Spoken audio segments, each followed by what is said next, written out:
welcome to aceinvan. My name is Joanna. I am a certified force-free trainer, and then today I have my doggo with me, Ace, to demonstrate some concepts that we want to talk about.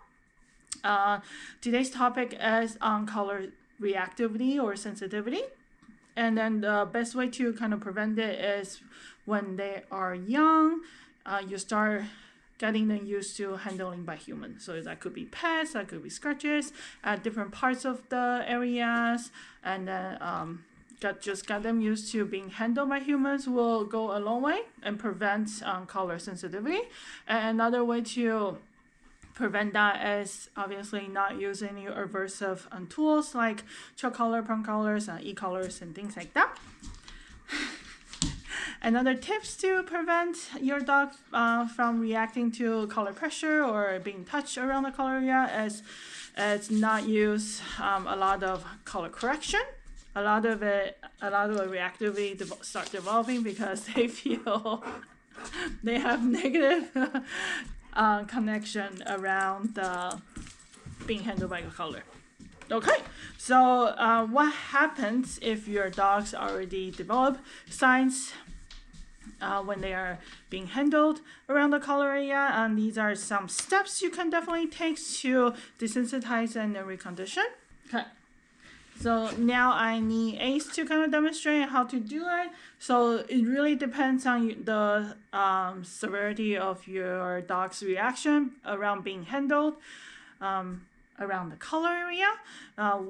Then you can decide which steps you need to start on. So the first thing is to know the threshold as well as the reaction of your doggo around being handled around the area. And then I'm going to start off by just like scratching and patting Ace on the body part so I know that he's not gonna react, and slowly move my way up to around the collar area. And then as soon as he's being touched and he's like showing signs that he doesn't want to continue anymore, and I would just mark and reward. So marking you could use clicker to mark, or if you are using verbal marker, you can also use that too. So I'll try that several times again, patting in the spot that I know Ace is not gonna react, and then move it up to the collar area, and yes, mark and reward, so that we are starting to recondition his response around being handled. So it really depends on your dog. Some dogs, as soon as you start touching the collar area, they will react. So I will suggest that the timing of the marking is really crucial. Make sure you mark them when they are not showing signs of stress or any reaction when they are being handled around that area. Then you mark and then reward with something yummy that they know they love. Okay, and then go and yes.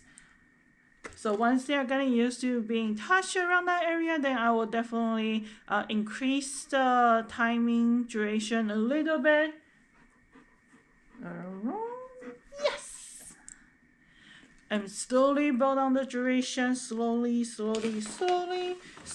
the key, because you do not want to push your dog beyond the threshold or even close to it, because then you will set back your training from there. Okay, so once you have done that, then the next thing to really work on is getting them used to having somebody reaching for their collar. So this again depends on your dog, the dog you are working with. Some dogs, as soon as your dog moves, as soon as your hands start moving towards them, they react. Then that's your cues to stop, and that means that that's too close, and they're not ready for that step yet. Then we need to back up a little bit more. So I will start with maybe just slightly moving towards their collar, and if they're not reacting, which Ace is not, and I will say yes, and then reward for that. And maybe next time try a little bit closer, and yes, and reward a little bit closer, and then yes, mark and reward until I can really touch Ace's collar without him reacting. Then I will again mark yes and reward So again, really gradually, and then in the meantime, please make sure that you're reading your dog's body language. If at any point your dog is moving away, shying away, or suddenly not staring at you instead of suddenly freezing up, or just tighten up around the mouth area, that means that they are under stress, and then that might be their warning sign. And next up could be that they will boop your hands, meaning that they reject your reach, or they might snap. So just make sure that you're reading your dog's body language. And again, our goal is not pushing them. Our goal is to create that positive connection around us reaching for his collar. So again, reach for the collar, and then once we can grab onto it, yes, and then reward. So the next step is slowly building on the duration. So can we now hold it? Okay.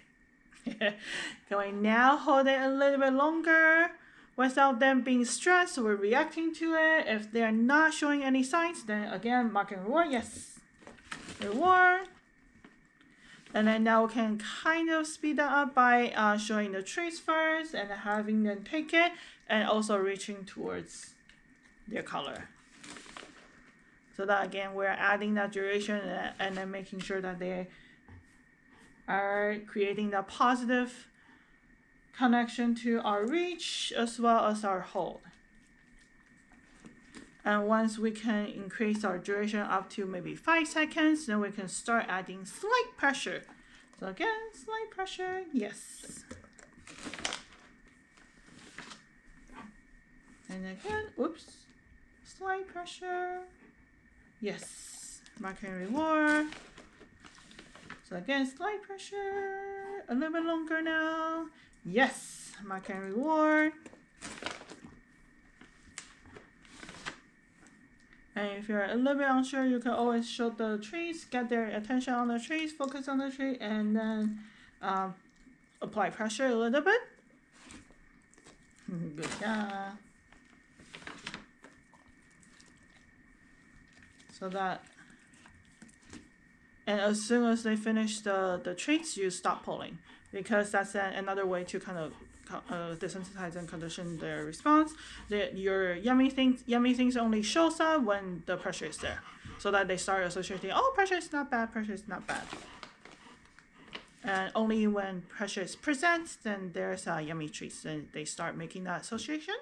And then keep on repeating that process, and slowly and very gradually adding duration and as well as pressure. Once they are pretty comfortable with being pulled by the collar, then you can add the leash onto it, and then see if you can do it from the start again, gradually and gently add the leash pressure, and then see if they are reacting to it or not. If they're not reacting to it, make sure you mark and reward with some yummy treats.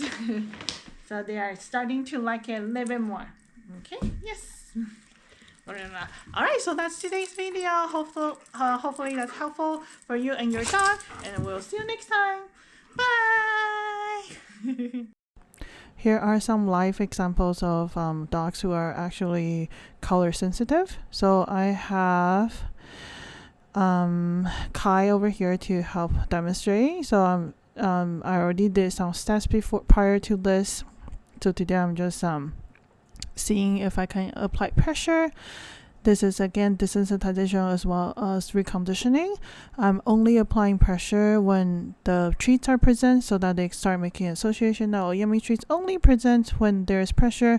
Once they finish the treats, I make sure that I don't apply pressure anymore, so that they start reconditioning their emotional response to the color pressure. So with color sensitivity, we really want to work on both desensitization as well as reconditioning. Desensitization is a behavior modification technique that animal is gradually and systematically exposed to the trigger, which is color pressure over here.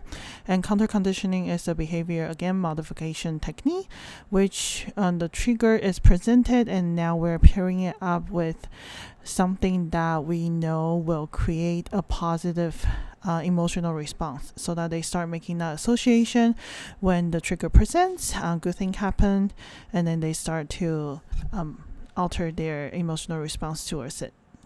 And you can see that over here, I'm carefully reading Kai's body language and then making sure that he's not rejecting my reach, because that's not what I want. And then only when he's okay with me touching, I will reach over, and then again pairing it up with the traits. And same thing with Roko over here. I'm applying pressure only when he allows me to, and then making sure that he's not rejecting for my reach. And sometimes I will start with scratch to make sure that he's okay, and then apply pressure. I also gave him extra scratches to finish off the session.